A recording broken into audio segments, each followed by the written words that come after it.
Okay, let's just take a second and picture this. We're in Japan, but it's 1,000 years ago.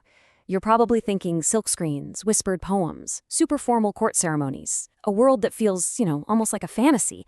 But what if I told you that someone from that exact world left behind a bunch of notes, and they are so sharp, so funny, and so relatable, you'd swear they were written yesterday. Seriously, let's dive in and see what she had to say.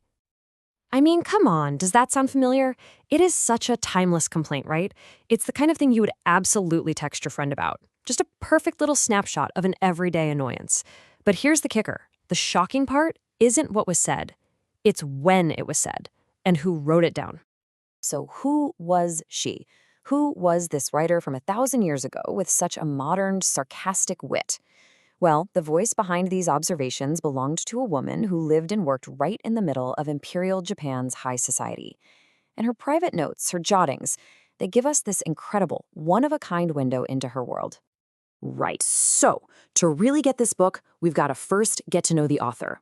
Her name was Sei Shōnagon. She was a lady-in-waiting in Japan's Heian Court, which was this world of unbelievable refinement and a whole lot of hidden drama. And what's so fascinating about Sei Shōnagon is just how little we actually know about her outside of what she herself wrote down. We know she served Empress Sadako, someone she really looked up to.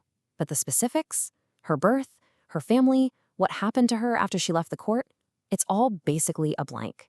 Her life is this huge puzzle, and the pillow book, well, that's pretty much our only set of clues. So, how did this whole book even start? Well, Shōnagon tells this really charming story about it. Apparently, a minister brought this huge stack of beautiful, fresh notebooks to the Empress, but nobody knew what to do with them. So Shōnagon, being pretty bold, just steps up and says, "Let me make them into a pillow." Now, this was a super clever play on words, because a pillow book was basically slang for a private journal. The Empress thought this was great, and bam, just like that, Shōnagon had all this paper to fill with literally every thought, observation, and complaint that popped into her head. And man, what a world she had to observe. The Heian Court, it was this place of incredible beauty, for sure, but also full of these super strict rules and really high emotional stakes. We're talking about a place where even the life of a pet could turn into a major court-wide drama. Let me give you a perfect example. This story really shows how court life was basically a public spectacle. It's about Okanamaro, the emperor's dog.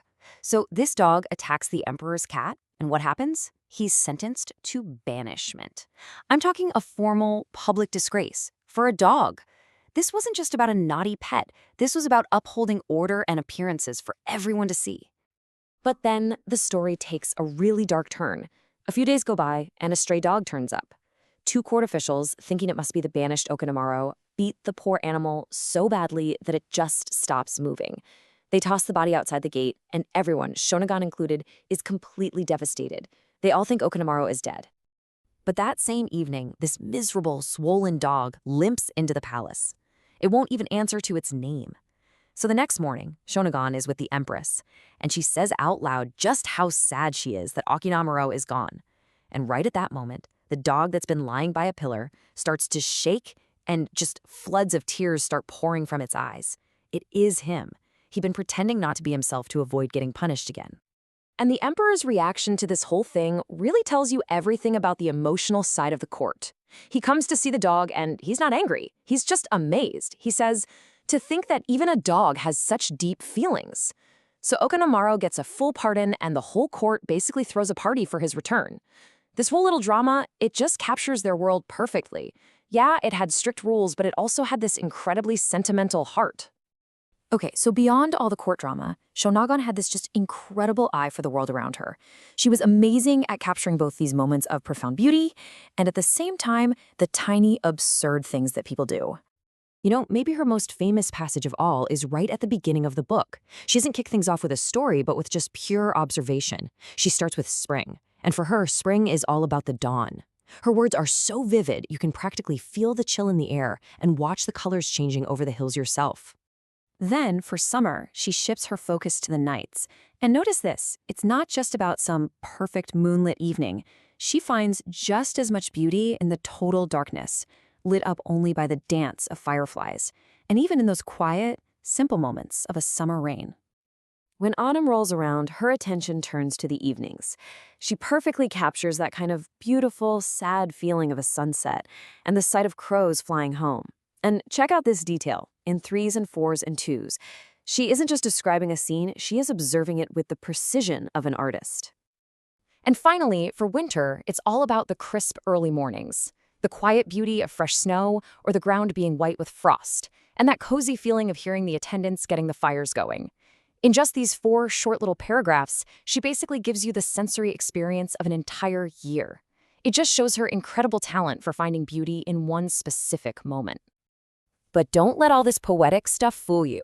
Shōnagon's eye was just as often drawn to how imperfect people are, and when she wanted to be, her descriptions could be absolutely scathing. Okay, for example, she writes about watching an exorcist who's trying to get rid of an evil spirit. So he's doing all this dramatic chanting for hours, and nothing. The spirit doesn't budge. So what does this powerful exorcist do? He just gives up, lets out a huge yawn, and takes a nap against a pillar.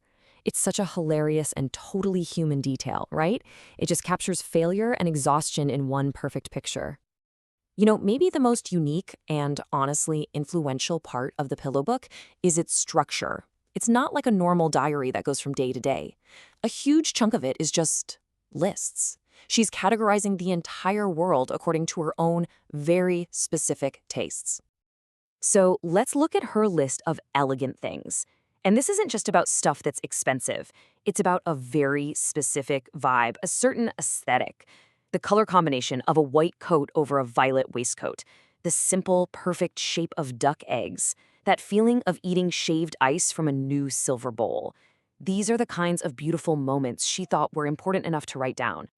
And then, on the complete flip side, you have her list of hateful things. And this is where she just feels so incredibly modern.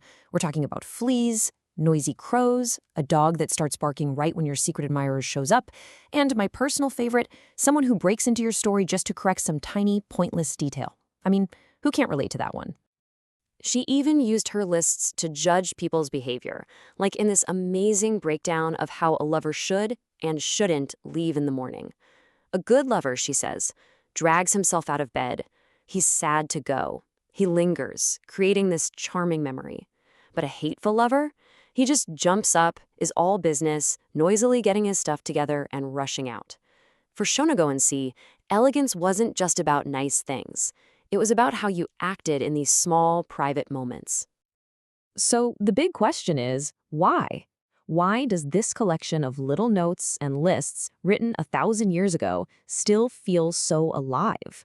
Why are we still reading and talking about this book today? Well, I think the answer is right there in her own words.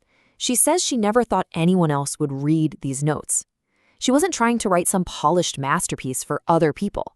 She was just putting down everything that came into my head, good, bad, or weird. And it's that raw, unfiltered honesty that makes her voice feel so close, even across 1,000 years. And that kind of brings us to a final thought. This whole practice of hers, of just jotting down elegant things, hateful things, little fleeting moments, it's something any of us can do. It really makes you start looking at the world a little bit closer. So I'll leave you with this. What would you write in your own pillow book? What are the small, everyday details that make up your world?